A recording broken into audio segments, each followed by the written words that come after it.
Hey guys, another Fire Emblem update.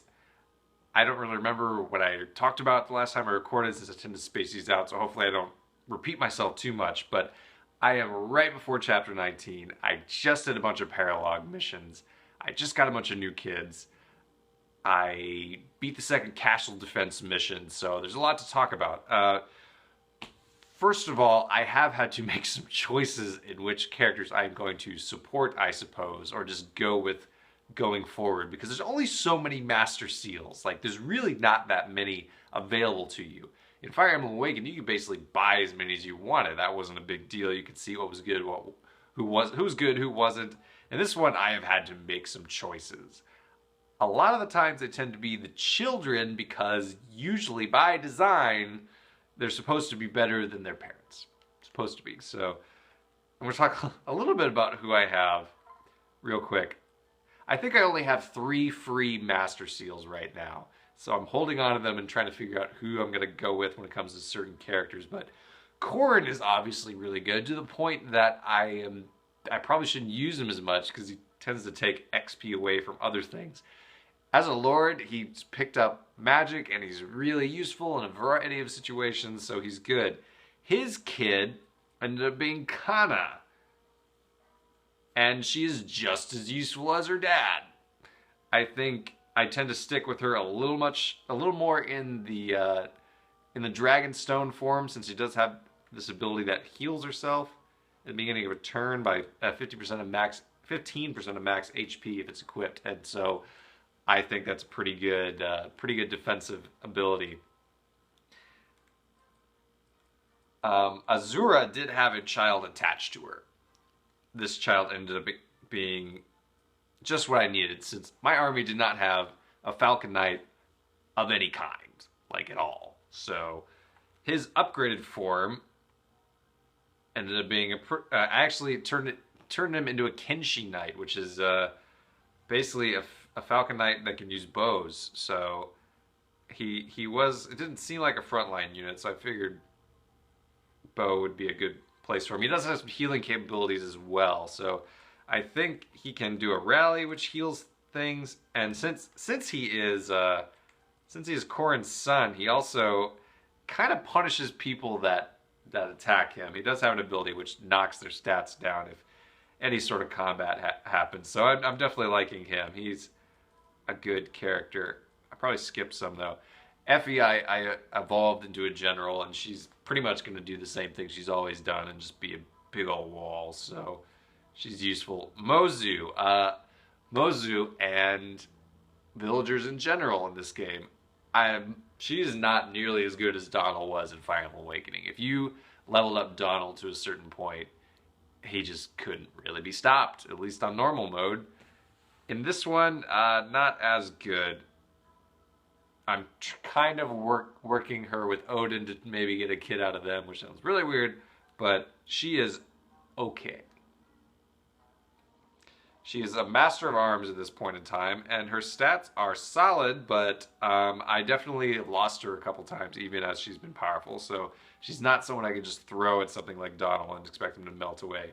Odin, I decided to upgrade, since there has to be, I guess I need a good magic user at some point. And because of the game system when it comes to the fact that weapons don't really deteriorate, him with Nosferatu and his little long-named spell weapon tends to work pretty well. So you just keep Nosferatu on him and he kind of heals some of the damage that invariably happens when he gets attacked by somebody. Maybe his kid will be a sorcerer, I don't know. I turned him into a sorcerer. Kept the black magic sort of thing.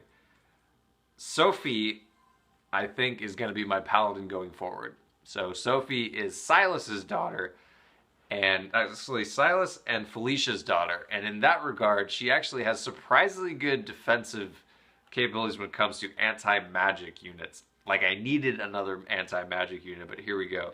She inherited Tomebreaker, which means she gets hit, avoid, plus 50 and then using a tome or scroll. So she's actually a good choice to just go in there and hack out a mage. In general, I feel like I have a lot of ways to take care of mages. Like, I don't feel like they're nearly as good in this game as they could have been in past games. Like, I could use Felicia and pretty much not have to worry about anything. I could use Niles and not really have to worry about anything, and Sophie's another weapon in that regard. So Sigbert ended up being Xander's son. I thought Xander would have a pretty good son. I've been a little disappointed, but I turned him into a great knight, and stats-wise, he seems like he's going to be good, so we'll see. I did just get Nina, which is Niles' kid, with Charlotte, and I turned her into a bow knight because, man, she does not want to take a hit. She has terrible defense and not very good magic either, so I figured, why bother with the healing? You may as well. I think when I was evolving her, she actually had higher attack than her father did. He was like 10 levels ahead of her, so she can move 9 spaces because she has the movement bonus, and she's on a horse, so pretty darn good there. Percy, I almost forgot. Percy is a Wyvern Lord. He's Arthur's son, and when I saw that Percy was a Wyvern Lord, I was like, I have no need to use Baruka or anybody else on a Wyvern, because this is your stereotypical Wyvern Lord, really, really hard-hitting, kind of a tank. Definitely a tank. He's got some skill and speed going to. You don't want him to take a magic hit, but man, he's just going to destroy stuff. So those are my kids so far. I'm working on Odin and Mozu's kid, and Selena and Laszlo's kid. And Selena and Laszlo have actually revealed through their dialogue that they are definitely the kids from Fire Emblem Awakening. Like, it's not even the character art. As they've been talking to each other, they're like, oh, it feels like we're missing home, and they reference that they have the same home, and that Odin, or Owain from that game, has the same home too. So it was funny to be like, well, there it is. I called it. That's what you get for paying attention. That's what's going on so far. I guess I should mention the castle defense was the second one was pretty hard. I actually lost it. They just eventually ran past my units and got to the end, and I had to kind of refigure the map and grind a little bit. But I am about to move forward with the game. I can't up anyone's power with Paralogues anymore. So we'll see if I made the right decisions.